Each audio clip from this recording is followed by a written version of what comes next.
টাকা চলে গেলে টাকা পাওয়া যায়, জনম দুঃখিনী মা যদি দুনিয়া ছেড়ে চলে যায় মারে আর পাওয়া যায় নাকি? ওগো মা তুমি এই ধরনের শ্রেষ্ঠ নেয়ামত, তোমারই পদ তলে রয়েছে জান্নাত। ওগো মা তুমি এই ধরনের শ্রেষ্ঠ নেয়ামত, তোমারই পদ তলে। বিল ওয়ালিদাইনি ইহসানা, ইবাদত হবে আল্লাহর, ইহসান হবে মাতা পিতার। দ্বিতীয় নাম্বার ফয়সালা হলো বিল ওয়ালিদাইনি ইহসানা, মাতা পিতার সাথে ইহসান করো। কার কথা? ইহসান মানে ভালো আচরণ, ইহসান মানে সদাচরণ, ইহসান মানে খেদমত, ইহসান মানে মা বাবার কাছে দোয়া চাওয়া, ইহসান মানে নিজের ক্ষমতা মা বাবার পায়ের সামনে বিছিয়ে দেয়া, ইহসান মানে রহমতের চাদর মায়ের পায়ের সামনে বিছিয়ে দেয়া। জোরে বলেন ঠিক কিনা?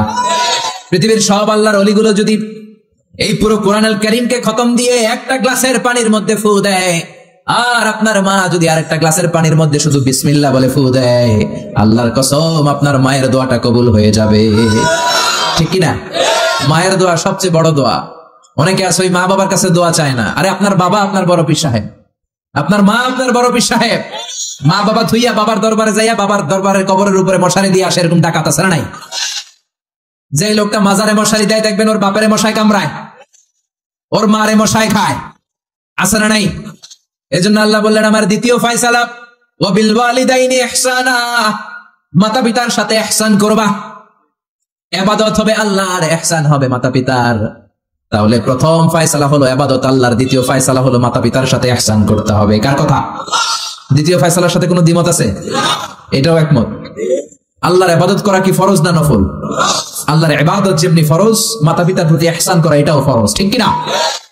মা বাবার সাথে ভালো আচরণ ইহসান, এটা নফল নয়, এটা অপশনাল নয়, এটাকে কম্পালসারি করে দিয়েছে কে? আমরা বললাম আল্লাহ। আপনার দুইটা ফয়সালার সাথে আমরা একমত, কিন্তু আপনার ইবাদত কেমন করে করব আমরা বুঝলাম, কিন্তু মা বাবার সাথে ইহসান কেমন করে করতে হয় আমরা জানি না। ইহসান কাকে বলে আমাদেরকে বুঝাইয়া দেন। রব্বুল আলামিন নিজেই ইহসানের ব্যাখ্যা দিতে শুরু করলেন। ইম্মা ইয়াবলুগান্না ইনদাকাল কিবারা আহাদুহুমা আও কিলাহুমা ফালা তাকুল লাহুমা উফ। আল্লাহ নিজেই ইহসানের ব্যাখ্যা দিয়ে বলছেন, ইহসানের প্রথম ব্যাখ্যা হলো মা বাবা একজন কিংবা দুইজন যখন বার্ধক্যে উপনীত হয়ে যায়, মা বাবা আর একজন কিংবা দুইজন যখন বয়সে উপনীত হয়ে যায়, তাদের কোনো কাজের কারণে নাক ছিটকানো যাবে না, এটাই ইহসান। কোন সুবহানাল্লাহ। মা বাবা যখন বয়সে পৌঁছে যায়, আমাদের অনেকের আব্বা আম্মার বয়স হয়ে গেছে না? আমার আব্বারই তো বয়স হয়ে গেছে 60-এর উপরে। তো আপনারা যারা, আপনাদের আব্বার বয়স 60-70 হয়ে যাবে। আল্লাহ বললেন বাবা মার বয়স যখন 70-80-তে চলে যায়, খবরদার তাদের কোনো কাজে নাক ছিটকাবা না, তাদের কোনো কর্মকাণ্ডে উফ আহ শব্দটাও বলবা না। কথাটা কার? কারণ তোমরা যখন ছোট ছিলা তোমাদের কোনো কর্মকাণ্ডে তোমার বাবা মা কিন্তু নাক ছিটকায় নাই। ঠিকই না? আমরা যখন ছোট ছিলাম মা বাবারে জ্বালা যন্ত্রণা দিতাম, তখন কিন্তু আমাদেরকে মা বাবা ঘর থেকে বের করে দেয় নাই। দিয়েছে? আপনার কত আগের স্মৃতি মনে আছে? আপনার বয়স যখন 3 কি কি ঘটছিল মনে আছে? তো 3 বছর যদি মনে না থাকে, বয়স যখন 2 ছিল ওইটা মনে আছে? বয়স যখন 1 ছিল, যন্ত্রণা জ্বালা যন্ত্রণা তো ওই সময় করছেন বেশি। ঠিক না? শীতের রাতে ডান দিকে আমার মা আমারে শোয়ালো, খেয়াল করে বুঝেন। মাঘ মাসের কনকনে প্রচন্ড শীত, পেশাব করে ডান দিকটা ভিজিয়ে দিয়েছি, মা আমারে ঘর থেকে বের করে দেয় নাই। আদর করে সোহাগ করে যত্ন করে আমার মা আমারে বাম দিকে রেখেছে, আবার বাম দিকে পেশাব করে ভিজিয়ে দিয়েছি, ঘর থেকে বের করে দেয় নাই। রাত 3টার দিকে আমার মা বাম দিক থেকে উঠিয়ে তার বুকের মধ্যে আমারে রেখেছে। রাত 3টার দিকে পেশাব করে আমার মায়ের বুকটা আমি 3টার দিকে ভিজিয়ে দিলাম। আমার মা তখন আমারে ঘর থেকে বের করে দেয় না, ইতিমখানায় ফেলে আসে নাই, রাস্তায় ফেলে আসে নাই। রাত 3টার দিকে শাড়িটা চেঞ্জ করে জামাটা চেঞ্জ করে আবার বুকে নিয়ে ঘুমাতে গিয়েছে। ঠিক কিনা? এজন্য আল্লাহ বুঝাতে চাইলেন ইহসান কারে বলে। শোনো শোনো, ওই বাবা মা যখন বয়স 70 হয়ে যাবে, ওই বাবা মার বয়স যখন 80 হয়ে যাবে, খবরদার খবরদার বাবা মার কোনো কাজে নাক ছিটকাবা না, উফ শব্দটাও করবা না। তোমরা যখন জ্বালাতন করেছো, বাবা মা তোমাদেরকে ঘর থেকে বের করে দেয় না, ইতিমখানায় রেখে আসে নাই। এখন বয়সের কারণে বাবা মা যদি জ্বালাতন করে, বাবা আর মারে বৃদ্ধাশ্রমে রেখে এসো না। ঠিক কিনা? এজন্য আল্লাহ ডেকে বললেন খবরদার বাবা মারে বৃদ্ধাশ্রমে রেখে এসো না। তোমাদের জ্বালা যন্ত্রণা বাবা মা সহ্য করেছে, তোমারে ঘর থেকে বের করে দেয় না, ইতিমখানায় রেখে আসে নাই। এজন্য বাবা মা যদি ঘরের মধ্যে পেশাব করে পায়খানা করে পরিষ্কার করবা, তাহলে তোমার জীবনটারে উজালা করে দিবে কে? বৃদ্ধাশ্রমে রেখে আসা যাবে? বাবা মারে যদি বৃদ্ধাশ্রমে রেখে আসো, মনে রাখবা তোর কপালে বৃদ্ধাশ্রম জুটবে না। তুমি যদি বাবা মারে বৃদ্ধাশ্রমে রেখে আসো, তুমি বয়স্ক হলে তোমার কপালে বৃদ্ধাশ্রম নাই। ঠিক না? ভাঙ্গা থালা হাতে নিয়ে তুমি রাস্তায় ভিক্ষা করে খাবা। এজন্য আল্লাহ বললেন ইহসানের প্রথম ব্যাখ্যা, ইম্মা ইয়াবলুগান্না ইনদাকাল কিবারা আহাদুহুমা আও কিলাহুমা ফালা তাকুল লাহুমা উফ। বাবা মা যখন বার্ধক্যে উপনীত হয় তাদের কোনো কাজে নাক ছিটকাবা না, উফ শব্দটাও করবা না, উফ আহ এটাও বলা যাবে না। কথাটা কার? ইহসানের 2 নম্বর ব্যাখ্যা, ওয়ালা তানহারহুমা, আব্বা আম্মারে ধমক দিও না। কিছু টাকা আইতাছে মায়েরে ধমক দেয়, বাবারা ডাকে বুড়া, মায়েরা ডাকে বুড়ি, আছে না নাই? কেমন করে মা বাবারে তুমি বুড়া বুড়ি ডাকো? তারা তো বুড়া বুড়ি হয়েছে তোমার কারণে। তোমার মানুষ করতে যে তারা তাদের জীবন যৌবন সব হারিয়েছে, তোমার লেখাপড়া করাতে যে তারা তাদের জমিন হারিয়েছে, তোমাকে বিদেশ পাঠাতে যে তারা তাদের ভিটে মাটি হারা হয়েছে। কিছু লোক আছে এলাকার সবার সাথে খুব মিষ্টি আলাপ, বন্ধু বান্ধবের সাথে খুবই ভদ্রতা, কিন্তু ঘরে ঢুকলেই মায়ের সাথে ঝিড়কি দিয়ে কথা বলে, ধমক দিয়ে কথা বলে, এরকম বেয়াদব আছে না নাই? আল্লাহ বললেন ওয়ালা তানহারহুমা, ধমক দিও না, তোমার সব আমলগুলো বাতিল করে দিবে কে?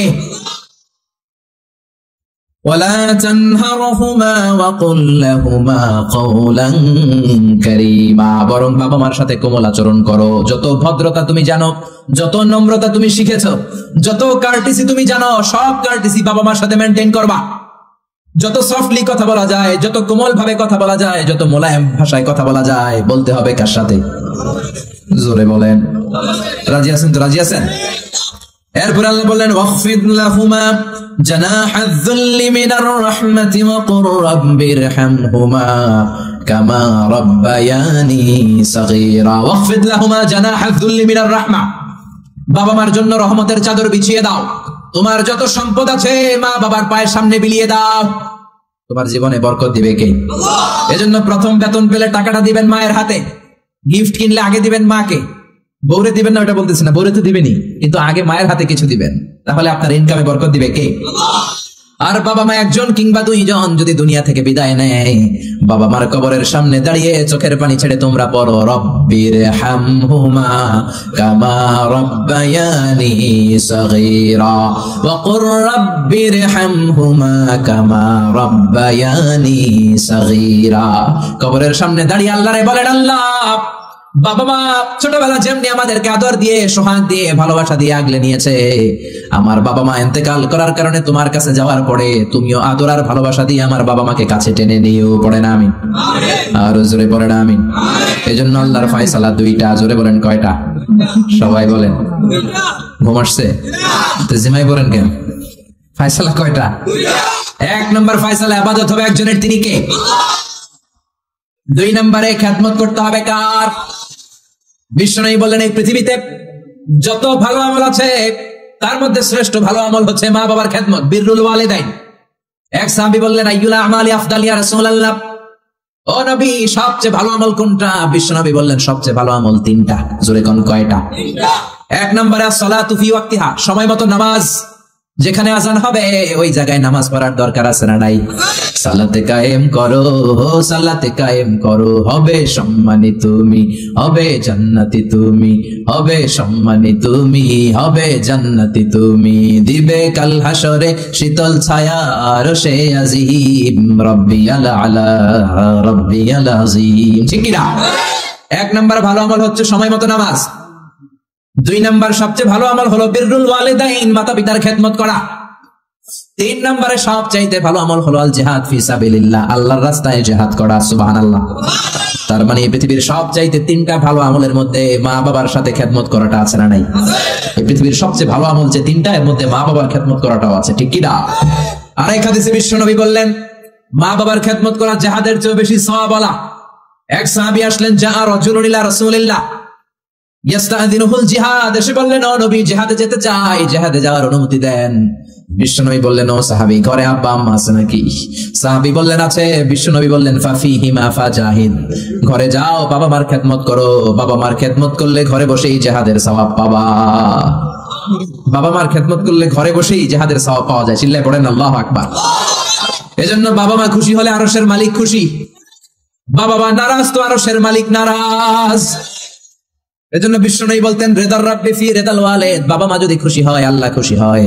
ওয়া সাখাতুর রাব্বি ফি সাখাতিল ওয়ালিদ, বাবা মা যদি নাখুশ হয়ে যায় আরশের মালিক আল্লাহ নাখুশ হয়ে যায়। এজন্য বাবা মার কাছ থেকে দোয়া নেওয়ার দরকার আছে না নাই?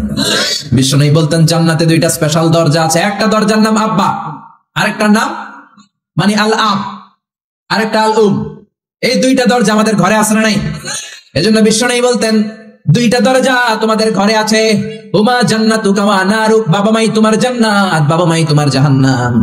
এজন্য বাবা মার সাথে কেমন আচরণ করবা তোমাদের decision, the decision is years. তুমি ডিসাইড করবা তুমি জান্নাতে যাবা না জাহান্নামে যাবা।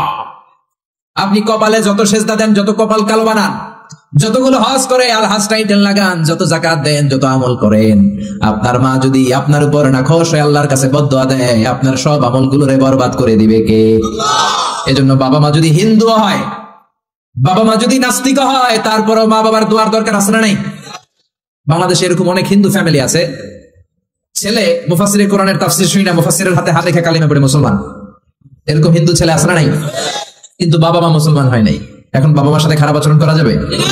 বাবা মা যদি হিন্দু হয়, বৌদ্ধ হয়, বাবা মা যদি খ্রিস্টান হয়, সে তোমার বাবা মা, ঠিক কিনা? বিশ্ব